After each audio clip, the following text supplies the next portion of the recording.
جو طاقتور ریاست ہوگی جس کے ساتھ اس کا کنٹریکٹ ہوتا ہے وہ ریاست جو ہے وہ براہ راست ان کو جو ہے ڈیل کر رہی ہوتی ہے. تو ایسی اسٹیٹس کو جو ہے وہ پروٹیکٹوریٹ اسٹیٹ جو ہے وہ کہا جاتا ہے، جو اپنا کچھ علاقہ جو ہے یا اپنے مکمل طور پہ بھی چاہیں تو کر سکتی ہیں، یا کچھ علاقہ جو ہے وہ دوسری ریاست کے کنٹرول میں دے دیتی ہیں. اس طرح جو بین الاقوامی مسائل ہوتے ہیں ان کی جو ذمہ داری ہوتی ہے، جو اس ریاست کے اوپر جو بین الاقوامی ذمہ داریاں عائد ہوتی ہیں، تو وہ ان کو پورا کرنے کی جو ذمہ داری ہوگی وہ جو اس کی محافظ ریاست ہوگی اس کے جو ہے وہ چلی اس کے پاس چلی جائے گی. اور اس طرح جو ہے وہ محافظ ریاست جو ہے یعنی اس کی حفاظت کرنے والی جو ریاست ہے وہ مختلف طریقوں سے اس کے بیرونی معاملات کو جو ہے وہ کنٹرول کرتی ہے. اور بعض اوقات ہوتا یہ ہے کہ اس کے وہ انٹرنل معاملات کو بھی کنٹرول کرنا شروع کر دیتی ہے، کیونکہ انٹرنل اور ایکسٹرنل جو معاملات ہوتے ہیں یہ آپس میں بہت زیادہ لنکڈ ہوتے ہیں. تو اس لیے عموماً تو ایکسٹرنل معاملات کے لیے ہوتا ہے، لیکن بعض اوقات یہ ایکسٹرنل معاملات کو بھی اپنے کنٹرول میں جو ہے وہ ہاتھ میں لے لیتی ہے. اور نیکسٹ ہے جی position of Holy See and Vatican State. تو جب ہم ریاست کے مختلف اقسام کی بات کر رہے ہوتے ہیں تو اس میں ایک بہت امپورٹنٹ ٹاپک ہے، وہ ہے ویٹیکن سٹی اسٹیٹ.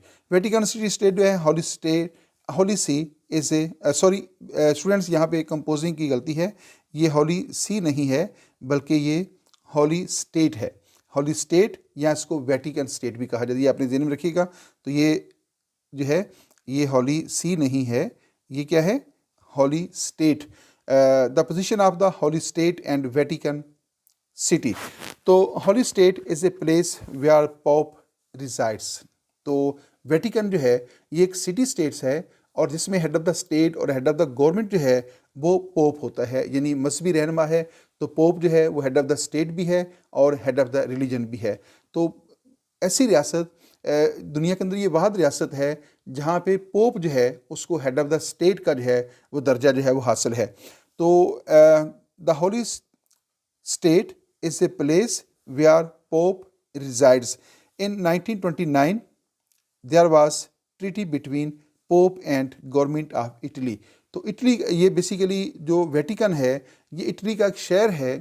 تو 1929 کے اندر جو ہے اٹالین گورنمنٹ اور پوپ کے درمیان جو ہے ایک معاہدہ ہوتا ہے، اور اس معاہدے کے نتیجے کے اندر جو ہے پوپ کی جو سرگرمیاں ہیں ان کو ویٹیکن تک محدود کر دیا جاتا ہے، اور ویٹیکن کو جو ہے ایک ریاست کا درجہ، ایک اسٹیٹ کا درجہ جو ہے کر دیا جاتا ہے. اب چونکہ وہ اسٹیٹ رقبے کے اعتبار سے پاپولیشن وائز اور ٹیریٹری وائز جو ہے وہ ایک سمال سی اسٹیٹ بنتی ہے، اس لیے اس کو سٹی اسٹیٹ کہا جاتا ہے، کیونکہ یہ ویٹیکن بیسیکلی اٹلی کا ایک سٹی ہے. تو اس کو لیکن اس کو ایک ساورن اسٹیٹ کا درجہ دے کر، اس کو ایک چھوٹی سی ریاست کا درجہ دے کر پوپ کو جو ہے وہاں تک جو ہے وہ رکھا گیا. اس کو اب یوں سمجھ لیں کہ پوپ کی سرگرمیوں کو ویٹیکن تک جو ہے محدود کر دیا گیا ہے. دوبارہ اس کو دیکھیے گا جی. ان 1929 there was treaty between Pope and the government of Italy اور Vatican city comprising 100 acres of land. یہ صرف 100 ایکڑ زمین کے اوپر مشتمل ہے. And accepted as the state. اور یہ اس کو ایک انٹرنیشنل لا کے مطابق اور UN کے مطابق جو ہے اس کو ایک ساورن اسٹیٹ کا درجہ جو ہے وہ دیا گیا ہے، اور وہاں پہ پوپ کی حکومت جو ہے وہ قائم ہے. دوبارہ اس کو دیکھیے گا. 100 acres of land and accepted as the state and the Pope was accepted as the sovereign of the state. اور وہ جو ویٹیکن اسٹیٹ ہے، جو ویٹیکن سٹی اسٹیٹس بھی کہلاتی ہے، اس کا جو سربراہ ہے وہ پوپ کو جو ہے رکھا گیا ہے. The present position of the Vatican City is it is an independent state under the international law. تو انٹرنیشنل لا کے مطابق جو ہے آج اس کو ایک انٹرنیشنل لا کے مطابق ایک ساورن اور انڈیپینڈنٹ اسٹیٹ کا درجہ حاصل ہے. لیکن اس کی منفرد خصوصیت کیا ہے کہ یہ دنیا کی واحد ریاست ہے جہاں پہ پوپ جو ہے عیسائی مذہب کا جو سربراہ ہوتا ہے، پوپ جو ہے مذہبی پیشوا ہے، وہ اس کی حکومت ہے، اور یہ اس حوالے سے ایک مذہبی ریاست ہے. یہاں پہ جو ہے وہ ایک مذہبی رہنما کی حکومت کا سسٹم جو ہے قائم ہے. اسی طرح جو ہے اس کو UN کے اندر جو ہے اس کو انٹرنیشنل پرسنالٹی کا درجہ حاصل ہے، اور اس کو انٹرنیشنل اسٹیٹ کا درجہ بھی دیا گیا ہے. اور اس طرح مذہبی سرگرمیاں کو جو ہے وہ ویٹیکن سٹی اسٹیٹ تک جو ہے وہ محدود کیا گیا ہے. اور نیکسٹ پوائنٹ ہے جی ہمارے پاس کنفیڈریشن. یہاں بیسیکلی 2 ٹرمز ہیں، یہاں پہ ہم ان کو دونوں کو مختصر طور پہ ڈسکس کر لیتے ہیں. ایک اسٹیٹ ہوتی ہے فیڈریشن، اور ایک ہے اس کے مقابلے میں ہے کنفیڈریشن. تو فیڈریشن جو ہے وفاق جس کو کہا جاتا ہے, تو وفاق بیسیکلی ایک ایسی ریاست ہوتی ہے جس میں جو پاورز ہوتی ہیں, گورنمنٹ کرنے کی جو پاورز ہوتی ہیں, ان کو ایک سینٹرل گورنمنٹ میں اور فیڈریٹنگ یونٹس کے درمیان جو ہے تقسیم کر دیا جاتا ہے اکارڈنگ ٹو دا کانسٹیٹیوشن. تو ایسی ریاست جس میں جو پاورز ہیں ان کو سینٹرل گورنمنٹ اور فیڈریٹنگ یونٹس کے درمیان تقسیم کر دیا جائے اکارڈنگ ٹو دا کانسٹیٹیوشن, تو وہ اسٹیٹ جو ہے وہ فیڈریشن کہلاتی ہے. اب اسی سے ملتی جلتی ٹرم ہے کنفیڈریشن. تو یہ دیکھتے ہیں کہ what is the meaning of confederation. Confederation is constituted by a number of independent and sovereign states. تو جو فیڈریشن ہے, جو پہلے میں آپ کو بتا رہا تھا, فیڈریشن کے جو فیڈریٹنگ یونٹس ہوتے ہیں وہ انڈیپینڈنٹ اور ساورن نہیں ہوتے, جبکہ جو کنفیڈریشن ہوتی ہے, جب کنفیڈریشن کی بنیاد رکھی جاتی ہے تو کنفیڈریشن مشتمل ہوتی ہے انڈیپینڈنٹ اینڈ ساورن اسٹیٹس کے اوپر. خود مختار جو ریاستیں ہوتی ہیں, ساورن جو اسٹیٹس ہوتی ہیں, وہ اس کی ممبر بنتی ہیں. States bound together by an international treaty, اور کنفیڈریشن کی بنیاد کسی بھی انٹرنیشنل ٹریٹی کے اوپر رکھی جاتی ہے. ریاستیں کیا کرتی ہیں کہ اپنے کامن جو انٹرسٹ ہوتے ہیں, خاص طور پہ ان کے جو ڈیفنس سے متعلق مفادات ہوتے ہیں, مشترکہ دفاع کے لیے اور مشترکہ دیگر مقاصد کے لیے جو ہے وہ ٹریٹی سائن کرتی ہیں, اور اس ٹریٹی کے نتیجے میں جو ہے وہ کنفیڈریشن قائم کر لیتی ہیں. اور عموماً جو کنفیڈریشن ہوتی ہے ان کی بنیاد جو ہے اس اصول کے اوپر رکھی جاتی ہے one for all and all for one. یعنی چونکہ یہ فوجی نوعیت کا ہوتا ہے, کنفیڈریشن عموماً فوجی نوعیت کی ہوتی ہے اور اس کا مقصد مشترکہ دفاع ہوتا ہے, تو اس میں یہ رکھا جاتا ہے کہ اگر اس کنفیڈریشن کے اندر شامل کسی بھی ریاست کے اوپر کسی ریاست نے اٹیک کیا تو تمام ریاستیں مل کر جو ہے اس کے خلاف جوابی کارروائی کریں گی. اس اعتبار سے نیٹو جو ہے اس کو ہم کہہ سکتے ہیں کہ نیٹو اس وقت دنیا کی واحد ایگزامپل ہے جس کو ہم کنفیڈریشن کہہ سکتے ہیں, کیونکہ اس کی بنیاد اسی اصول کے اوپر رکھی گئی ہے کہ اگر نیٹو میں شامل کسی ایک اسٹیٹ کے اوپر کوئی اٹیک ہوتا ہے تو وہ اٹیک تمام ممبر ریاستوں کے اوپر کنسیڈر کیا جائے گا, اور تمام ممبر ریاستیں جو ہیں وہ نیٹو کے پلیٹ فارم سے جو ہے متعلقہ حملہ ور جو ریاست ہوگی اس کے خلاف جو ہے وہ کارروائی میں حصہ لیں گی. جیسا کہ آپ نے دیکھا کہ افغانستان کے اندر نیٹو فورسز کے ذریعے جو ہے کارروائی کی گئی ہے. اس سے پہلے جو ہے وہ عراق کے اندر جو ہے نیٹو فورسز کے پلیٹ فارم سے جو ہے کارروائی کی گئی. تو جو کنفیڈریشن ہے وہ آزاد اور خود مختار جو ماڈرن ساورن اور انڈیپینڈنٹ اسٹیٹس ہوتی ہیں ان کے درمیان ایک انٹرنیشنل ٹریٹی کے ذریعے جو ہے یہ تشکیل پاتا ہے. اور نیکسٹ اسی کو آگے لے کر چلتے ہیں. اس کو شروع سے میں دوبارہ پڑھ رہا ہوں. Confederation is consisted of the member of the independent and sovereign states bound together the international treaty. تو یہ انٹرنیشنل ٹریٹی کے ذریعے سائن ہوتا ہے into a union with organs of the government extending over the member states and set up for the purpose of the maintaining of the external and internal independence of all. تو basically جب بھی کچھ ریاستوں کو مشترکہ دشمن کا سامنا ہوتا ہے, مشترکہ خطرات کا سامنا ہوتا ہے, چاہے وہ انٹرنلی ہو یا ایکسٹرنلی ہوں, اور وہ سمجھتی ہوں کہ ہم اکیلے جو ہے اس خطرے کا مقابلہ نہیں کر سکتی, تو وہ آپس میں ایک الائنس قائم کر لیتی ہیں اور اس الائنس کے پلیٹ فارم سے تمام ریاستیں مل کر اس خطرے کا جو ہے وہ مقابلہ کرتی ہیں. اور نیکسٹ ہے جی the confederation is not a state. اب کنفیڈریشن جو ہے وہ ایک اسٹیٹ, فیڈریشن ایک اسٹیٹ ہوتی ہے, لیکن کنفیڈریشن جو ہے that is not a state as international law. تو انٹرنیشنل لا کے مطابق جو کنفیڈریشن ہے وہ ریاست نہیں ہے, لیکن فیڈریشن جو ہے وہ ریاست ہوتی ہے. The individual states maintaining their international positions.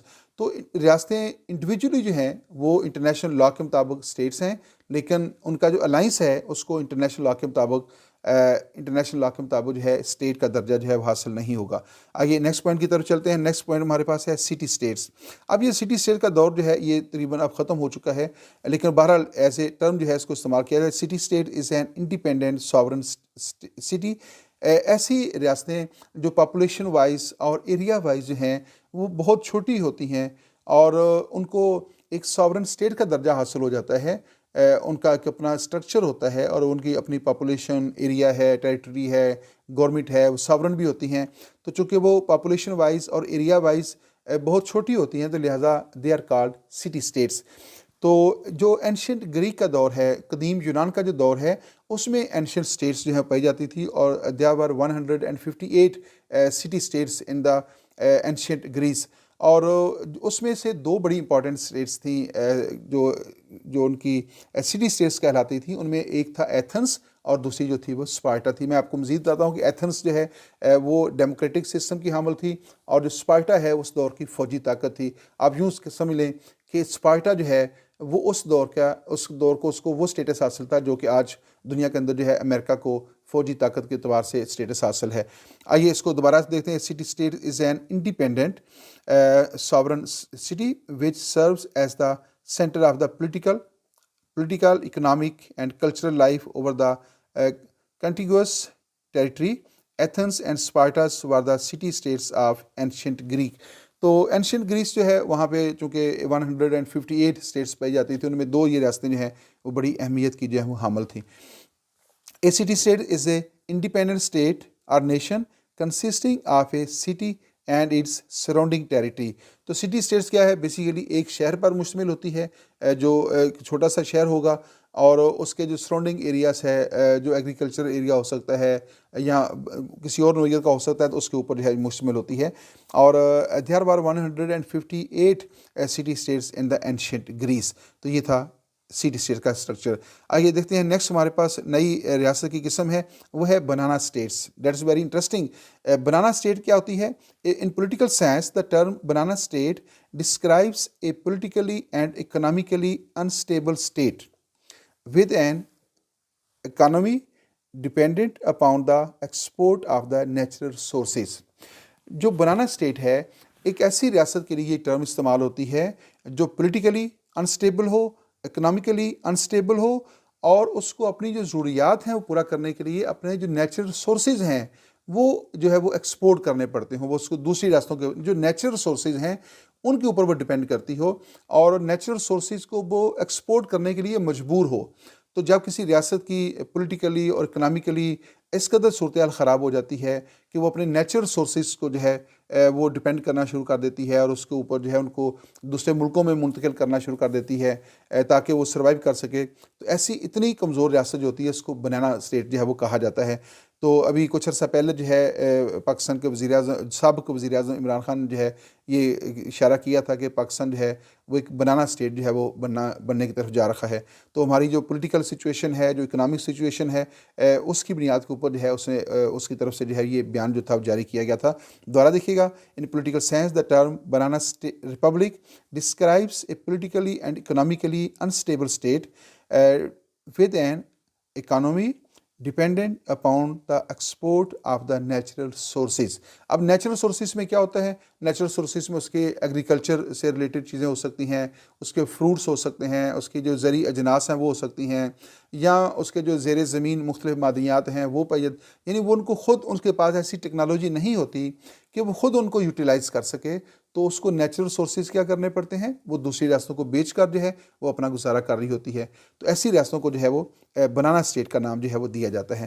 اور نیکسٹ ہے some common countries thought to have a banana republics including Bangladesh, Costa Rica, اس کے بعد ہے گوٹے-مالا اور Honduras, Nigeria, Panama, Nicaragua, Zambia and Botswana. تو یہ کچھ ریاستیں ہیں جن کے بارے میں جو ہے یہ کہا جاتا ہے کہ یہ بنانا اسٹیٹ ہے. البتہ بنگلہ دیش جو ہے اس کو اس لسٹ میں شامل نہیں کیا جا سکتا، کہ بنگلہ دیش نے اپنے آپ کو بہت زیادہ امپروو کیا ہے اکنامکلی اور پولیٹیکلی جو ہے، اب اس کے اندر بہت زیادہ اسٹیبلٹی آ گئی ہے.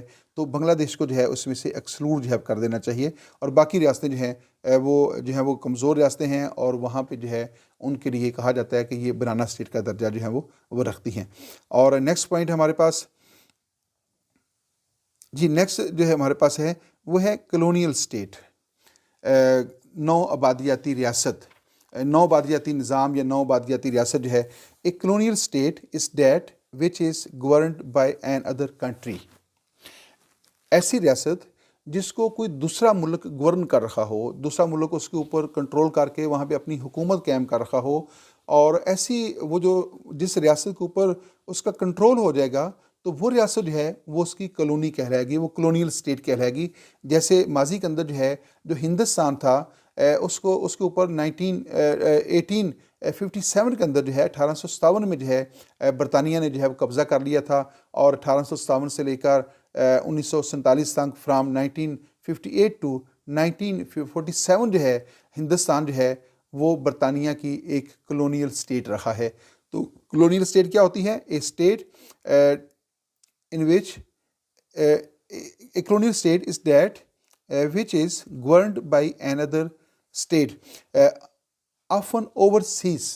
تو آفن اوورسیز کا مطلب یہ ہے کہ عموماً ہوتا یہ ہے کہ جو سمندر پار طاقتور ریاستیں ہیں، جیسے برطانیہ جو ہے اس نے وہاں سے نکل کر جو ہے ہندوستان کے اوپر قبضہ کر لیا تھا، اور برطانیہ نے بہت سارے علاقوں کے اوپر قبضہ کیا تھا، یہاں تک کہ امریکہ جو ہے یہ بھی جو ہے برطانیہ کے زیر تسلط رکھا ہے، اور یہ بھی برطانیہ کی جو ہے کالونی رکھا ہے، اور دنیا کے بے شمار علاقوں کے اوپر جو ہے۔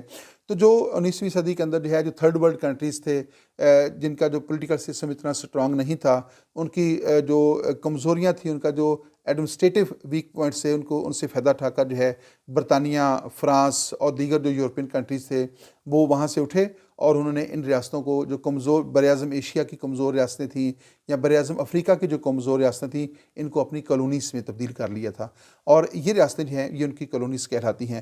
تو کالونیز جو ہے وہ بیسیکلی نو آبادیاتی جو مقبوضات ہیں، یا وہ متحد ریاستیں تھیں ان ملکوں کی جنہوں نے ان کے اوپر قبضہ کر لیا تھا، جیسے برطانیہ نے ہندوستان کے اوپر جو ہے وہ قبضہ کر کے اور وہاں پہ اپنا پورا سٹرکچر جو ہے قائم کر لیا تھا، وہاں کا جو ایڈمنسٹریٹو سسٹم ہے اس کے اوپر اس نے کنٹرول قائم کر لیا تھا، اور اپنے لوگوں کے ذریعے ہی وہاں پہ حکومت جو ہے اس نے کی ہے۔ تو ایسی اسٹیٹ جو ہے وہ کلونیل اسٹیٹ کہلاتی ہے۔ ایک کلونیل ایک country that has many colonies is often called an empire, اور ایک ایسی ریاست جس کے زیر تسلط یا زیر کنٹرول بہت ساری کالونیز ہوں، اس کو امپائر کہا جاتا ہے۔ جیسے برطانوی سلطنت کے ہم ٹرم استعمال کرتے ہیں برٹش امپائر، تو برٹش امپائر کیوں کہتے ہیں؟ کیونکہ برطانیہ کے زیر تسلط بہت ساری ریاستیں تھیں، کالونیز تھیں، تو ایسی ریاست جس کے کنٹرول میں جس کا کنٹرول دنیا کی کئی ریاستوں کے اوپر ہو، کئی ریاستوں کو اس نے اپنی کالونیز بنا رکھا ہو، تو اس ریاست کو جو ہے وہ امپائر کہا جاتا ہے، جو رقبے اور آبادی کے اعتبار سے ایک بہت بڑا یونٹ ہوتا ہے۔ تو برطانیہ کو جو ہے یہ اسٹیٹس بھی حاصل جو ہے وہ رہا ہے، اور پھر آہستہ آہستہ جو ہے یہ آہستہ آہستہ جو ہے ختم ہو گیا۔ نیکسٹ ہے جی مینڈیٹڈ اسٹیٹ۔ مینڈیٹڈ اسٹیٹ کیا ہوتی ہیں؟ A mandate state can be defined as an internationally sanctioned method of colonialism. تو مینڈیٹ اسٹیٹ جو ہے اس کا تعلق بھی کلونیلزم کے ساتھ ہے۔ It granted control over former German and Ottoman territories to members of the League of the Nations after World War first. تو مینڈیٹ اسٹیٹس کیا ہوتی ہیں؟ اس کے لیے اب ایک لفظ اردو میں ہم بولتے ہیں امانت دار علاقے۔ تو مینڈیٹ اسٹیٹ کا یہ جو طریقہ کار تھا، یہ basically after the World War first جو ہے وہ انٹروڈیوس کرایا گیا تھا۔ لیگ آف نیشن جو ہے اس میں جب لیگ آف نیشن قائم ہوئی تو اس کے اندر جو ہے یہ مینڈیٹڈ اسٹیٹ جو ہے وہ قائم ہوئی تھی۔ اس نظریے اس کا پوائنٹس یہ تھا، یا اس کا جو پوائنٹ آف ویو ہے اس سسٹم کا یہ تھا کہ وہ علاقے جو غیر ترقی یافتہ ہیں اور وہ اپنا سسٹم چلانے کے قابل نہیں ہیں، اور وہ جدید جو ماڈرن ورلڈ ہے، جو یعنی فرسٹ ورلڈ وار کے بعد دنیا کے اندر جو جدت پیدا ہوئی، یا جو ورلڈ پولیٹکس ہے اس کے ٹرینڈز چینج ہوئے، تو ان کے ایسے علاقے جو ان ٹرینڈز کا ساتھ دینے کے قابل نہیں تھے، وہ اس دنیا کے اندر اپنے آپ کو ایڈجسٹ نہیں کر پا سکتے تھے، تو انہیں یہ تھا کہ ان علاقوں کو جو ہے کسی بڑی طاقت کی سرپرستی میں دے دیا جائے۔ اب وہ بڑی طاقتیں کون سی تھیں؟ وہ طاقتیں جو فرسٹ ورلڈ وار کے اندر جو ہے وہ فاتح ریاست تھی، الائڈ پاور، جس طرح برطانیہ ہے، فرانس ہے، امریکہ تھا، تو ان ریاستوں کے زیر کنٹرول ان کو دے دیا گیا تھا۔ تو وہ جو سسٹم تھا جس میں after the World War first کچھ ایسے علاقوں کو جو غیر ترقی یافتہ تھے، یا اپنے سسٹم کو چلانے کی صلاحیت نہیں رکھتے تھے، یا جدید دنیا کے تقاضوں کو پورا کرنے کی صلاحیت نہیں رکھتے تھے، تو ان ریاستوں کو بڑی طاقتوں کی سرپرستی میں دے دیا گیا، تاکہ وہ ان کو کنٹرول کر سکے، اور ان کو جو ہے تھوڑا سا ریفائن کر سکے، اور ایسی ریاستوں کو، ایسے علاقوں کو جو ہے مینڈیٹڈ ٹیریٹریز کا نام دیا گیا، یا اس کو مینڈیٹڈ جو ہے وہ اسٹیٹس کا نام جو ہے وہ دیا گیا تھا۔ اور نیکسٹ ہے جی ٹرسٹی شپ کنٹریز۔ تو میں آپ کو بتاتا چلوں کہ جو مینڈیٹری اسٹیٹ سسٹم تھا یہ after the World War first introduce کیا گیا، اور جو ٹرسٹی شپ کنٹریز ہیں یا ٹرسٹی شپ سسٹم جو ہے اس کو آفٹر سیکنڈ ورلڈ وار جو ہے ورلڈ وار سیکنڈ جو ہے انٹروڈیوس کرایا گیا تھا، اور یو این او کے ذریعے جو ہے یہ ٹرسٹی شپ علاقے جو تھے یا ٹرسٹی شپ سسٹم جو ہے وہ انٹروڈیوس کرایا گیا تھا. اور یو این او کے جو بیسک آرگنس ہیں اس میں سے ایک باقاعدہ طور پہ یو این او کا ایک ادارہ ہے جس کو ٹرسٹی شپ کونسل کہا جاتا ہے. تو اس کونسل کا کام ہی ان ٹرسٹی شپ علاقوں کو جو ہے وہ کنٹرول کرنا تھا یا مینیج کرنا تھا. آئیے دیکھتے ہیں کہ اس کا کیا مفہوم ہے. Trustee ship countries. The trustee ship system like the mandate system was established on the premises that colonial territories taken from the countries defeated in war should not be annexed by the victorious powers but should be administered by a trust country under international supervision till their future status was determined.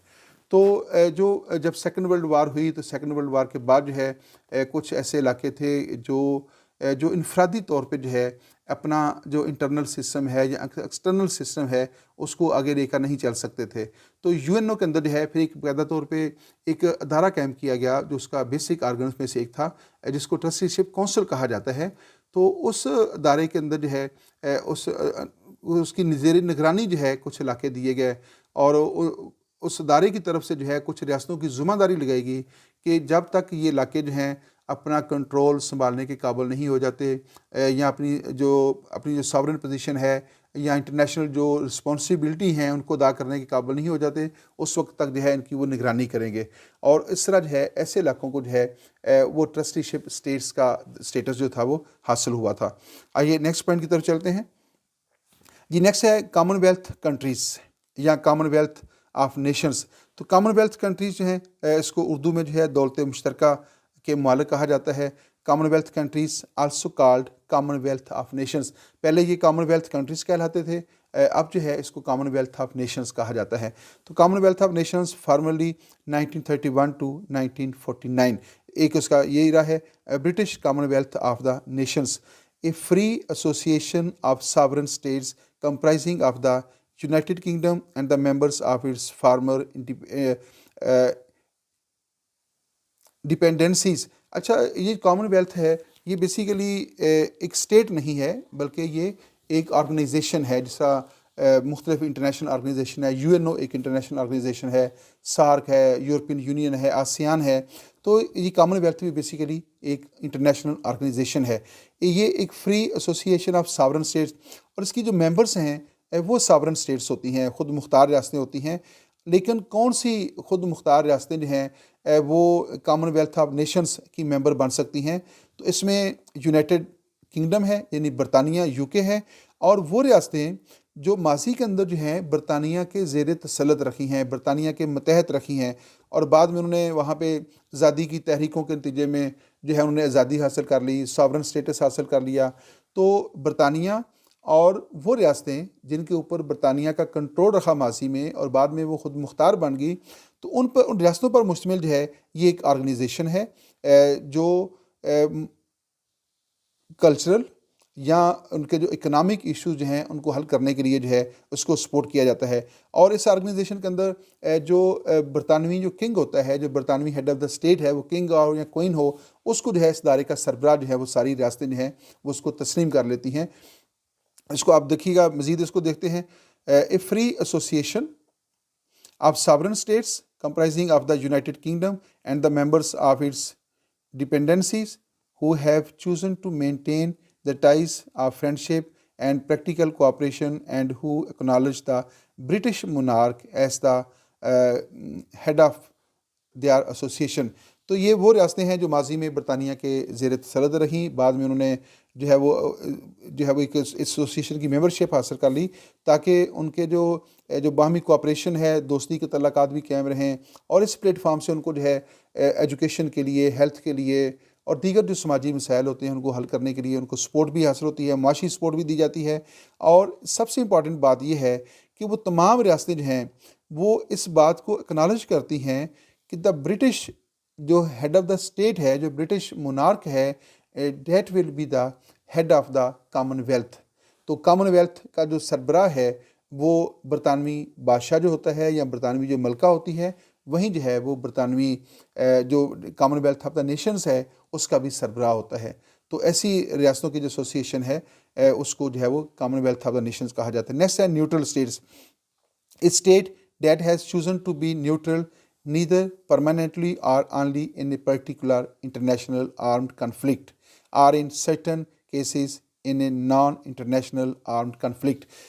Neutral state کیا ہوتا ہے؟ غیر جانبدار ریاست. غیر جانبدار ریاست وہ ہوتی ہے کہ جب کوئی انٹرنیشنل کنفلکٹ ہو، انٹرنیشنل ڈسپیوٹ ہو، جہاں کوئی جنگ ہو رہی ہو، ریاستوں کے درمیان جو ہے وہ کشیدگی پیدا ہو گئی ہو، تو کوئی ریاست جو ہے وہ اپنے آپ کو اس کنفلکٹ سے سپریٹ کر لیتی ہے. وہ اس میں سے کسی بھی ریاست کو سپورٹ نہیں کرتی، کسی بھی ریاست کا جو ہے وہ ساتھ نہیں دیتی. تو اپنے آپ کو وہ مکمل طور پہ جو ہے اس کنفلکٹ سے، اس ڈسپیوٹ سے اور اس وار سے جو ہے وہ الگ کر لیتی ہے. تو وہ کسی بھی اے یا بی کا کسی کا ساتھ نہیں دیتی. تو ایسی ریاست کو جو ہے وہ نیوٹرل اسٹیٹ کہا جاتا ہے. نیوٹرل اسٹیٹس کا مطلب ہے جو ریاست کسی بھی کنفلکٹ کے اندر اپنے آپ کو شامل نہیں کرتی، کسی کو سپورٹ نہیں کرتی، کسی کی جانبداری نہیں کرتی، ایسی ریاست کو جو ہے وہ نیوٹرل اسٹیٹ کہا جاتا ہے. تو نیوٹرل اسٹیٹ جو ہوتی ہے جب وہ نیوٹرل اپنے آپ کو نیوٹرل ڈکلیئر کر دیتی ہے تو جو جنگجو ریاستیں ہوتی ہیں، جو جنگ کے اندر فریق ہوتی ہیں، وہ اس ریاست کا پھر احترام کرتی ہیں اور نیوٹرل اسٹیٹ کو پھر انٹرنیشنل لا کے مطابق جو ہے کچھ رائٹس حاصل ہو جاتے ہیں. اس کے اوپر ڈیوٹیز بھی امپوز ہوتی ہیں لیکن اس کے بدلے میں کچھ رائٹس بھی حاصل ہوتے ہیں. دوبارہ دیکھیے گا، state which has chosen to be a neutral either permanent nor only in a particular international armed conflict. تو یہ جو نیوٹرل اسٹیٹس ہے کسی بھی ریاست کا، یہ پرماننٹ بھی ہو سکتا ہے اور یہ ٹمپریری بھی ہو سکتا ہے، یا کسی خاص پرٹیکولر جو ایشو ہے، کنفلکٹ ہے یا آرمڈ کنفلکٹ ہے اس میں بھی ہو سکتا ہے. تو یا وہ کوئی ریاست پرماننٹلی جو ہے وہ اپنے آپ کو، جس طرح ماضی کے اندر سوئٹزرلینڈ جو ہے اور جو بیلجیم ہیں انہوں نے اپنے آپ کو جو ہے وہ نیوٹرل جو ہے وہ ڈکلیئر کیا ہوا تھا. اور نیکسٹ ہے in certain cases in a non international armed conflict. اور جو نان انٹرنیشنل کنفلکٹ ہوتے ہیں اس سے بھی اپنے آپ کو الگ تھلگ رکھتی ہے اور یہ کسی بھی کنفلکٹ کا حصہ جو ہے وہ نہیں بنتی، ان کو نیوٹرل اسٹیٹ کہا جاتا ہے. اور اسی سے ریلیونٹ ایک اور بڑی امپورٹنٹ ٹرم ہے، وہ ہے نان الائنڈ اسٹیٹس. وہ تھا نیوٹرل اسٹیٹس غیر جانبدار، یہ ہے نان الائنڈ اسٹیٹس. اس کو اردو میں کہتے ہیں غیر وابستہ ریاستیں. غیر وابستہ ریاستیں کون سی ہوتی ہیں یا نان الائنڈ اسٹیٹس کون سی ہوتی ہیں؟ نان الائنڈ موومنٹ یہ بیسیکلی ایک موومنٹ چلی تھی جو ہے وہ ڈیورنگ دا کولڈ وار ایرا جو ہے. تو اس میں کیا تھا کہ نیم اس کو کہتے ہیں نان الائنڈ موومنٹ. اس کی بیک گراؤنڈ میں آپ کو بتاتا ہوں پہلے کہ جب جو ہے وہ سیکنڈ ورلڈ وار کا اختتام ہوا اور اس کے بعد یو ایس ایس آر اور یو ایس اے کے درمیان جو ہے کولڈ وار کا ایک سلسلہ شروع ہوا. اور اس کولڈ وار کے اندر جو ہے ایک بلاک پولیٹکس کا آغاز ہو گیا تھا. دنیا کے کچھ ممالک جو تھے انہوں نے امریکہ کو سپورٹ کرنا شروع کر دیا اور کچھ جو تھے وہ انہوں نے یو ایس ایس آر کو جو ہے وہ اس کے امبریلا نیچے جو ہے چلے گئے تھے. اس سے دنیا یوں لگ رہا تھا کہ دنیا دو حصوں میں تقسیم ہو گئی ہے. ایسے میں جو ہے کچھ ریاستیں ایسی تھیں جنہوں نے جو ہے وہ نہ تو اس بلاک پولیٹکس کا جو ہے نہ تو وہ انہوں نے یو ایس ایس آر کا ساتھ دیا اور نہ ہی انہوں نے امریکن بلاک میں شمولیت اختیار کی اور نہ ہی انہوں نے یو ایس ایس آر کے بلاک میں شمولیت اختیار کی. یعنی کسی بھی بلاک سے انہوں نے اپنی وابستگی جو ہے وہ ظاہر نہیں کی تھی. تو ایسی ریاستیں جو اس بلاک پولیٹکس سے اپنے آپ کو لگ تھلگ رکھا اور کسی بھی بلاک کا انہوں نے ساتھ نہیں دیا، ان کو جو ہے وہ نان الائنڈ اسٹیٹ کا درجہ دیا گیا. اور پھر کہتا ہے کہ موومنٹ چلی اور یہ بڑی کامیاب موومنٹ تھی نان الائنڈ جو ہے. اس وقت اس کے ممبرز کی تعداد جو ہے کم و بیش 120 بتائی جاتی ہے اور یو این او کے بعد جو ہے اس کو دنیا کی بڑی آرگنائزیشن کے اندر جو ہے وہ شمار کیا جاتا ہے. دوبارہ اس کو دیکھیے گا، a non aligned movement name is forum of 120 countries that are not formally aligned with or against any major power block. تو میجر پاور بلاک کیا تھے during the era of cold وار؟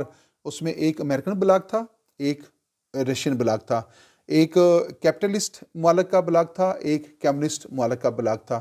تو وہ ریاستیں جنہوں نے دونوں بلاک سے اپنے آپ کو الگ رکھا، کسی بھی بلاک کا ساتھ نہیں دیا، کسی کو سپورٹ نہیں کیا، تو وہ جو ہیں وہ نان الائنڈ اسٹیٹس کہلاتی ہیں. After the United Nations it is the largest grouping of the states worldwide. تو جیسے میں نے ابھی بتایا کہ یو این او کے بعد جو ہے یہ دنیا کا سب سے بڑا جو ہے وہ اس کو ایک کہا جاتا ہے آرگنائزیشن جو ہے وہ کہا جاتا ہے. اور non aligned states does not support اور depend on any powerful country اور گروپ آف دا کنٹریز. جو نان الائنڈ اسٹیٹس ہوتی ہیں ان کا فیچر کیا ہوتا ہے کہ وہ کسی بھی جو بلاک پولیٹکس ہوتی ہے اس میں کسی بھی بلاک کو سپورٹ نہیں کرتی اور کسی بھی پاورفل کنٹری کو سپورٹ نہیں کرتی، چاہے وہ بلاک پولیٹکس ہو یا اسٹیٹ ٹو اسٹیٹ کنفلکٹ ہو. وہ کسی کے ساتھ بھی جو ہے اپنی الائنمنٹ جو ہے اس کو شو نہیں کرتی اور اپنے آپ کو مکمل طور پہ الگ تھلگ جو ہے وہ رکھتی ہیں. ڈیئر اسٹوڈنٹس، یہاں پہ اس ویڈیو کا اختتام ہوتا ہے. Thanks for watching my YouTube channel.